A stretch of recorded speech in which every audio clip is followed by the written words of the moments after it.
Real estate is a lot different than other investment categories simply because it's so operationally intensive. You can have people from so many different walks of life that are involved in real estate, that are operating the building, that are doing leasing, property management, whatever it might be, and that do need to have some understanding of how that all works because I think that makes you a better investor. One thing someone told me just to say yes as often as you can. If you're given an opportunity that maybe scares you a little bit and you're feeling unsure, to say yes. The way in which I think of failure is it's part of the business. And so I personally have always known not to fear failure.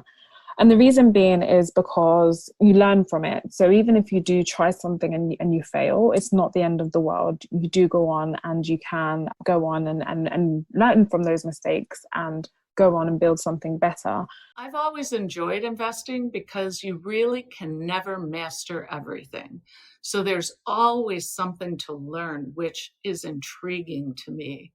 More instruments, more trading strategies, different approaches to take on, and you meet so many interesting people that have a different view of the investment world.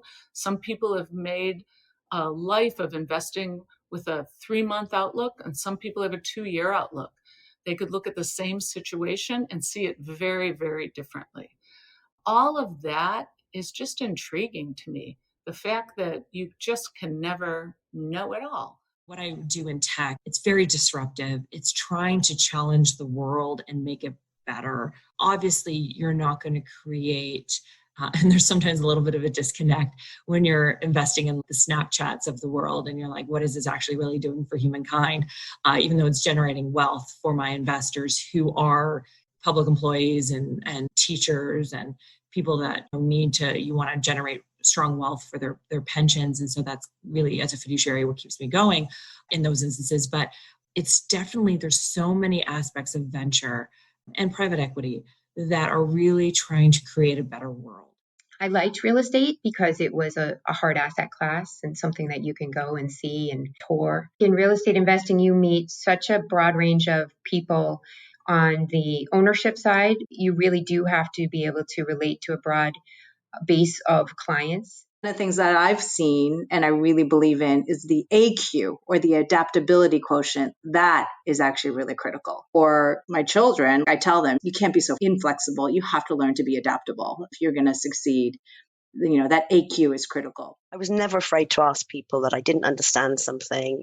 Frankly, I've never been afraid to ask the dumb question if the dumb question needed asking. And I've always found people have been very receptive to helping. I think the important thing is to be yourself in this industry and to take the opportunities. And I said to her, well, I quilt and I craft. And she said, oh, but those are very female hobbies. I said, yes, because I'm female. And many of the managers that I speak to and interact with know that I do that. They send me interesting pictures from around the world sometimes. And so I think it is important that you lean in, but women have to sort of meet people, whoever they are, in a way that encourages discussion.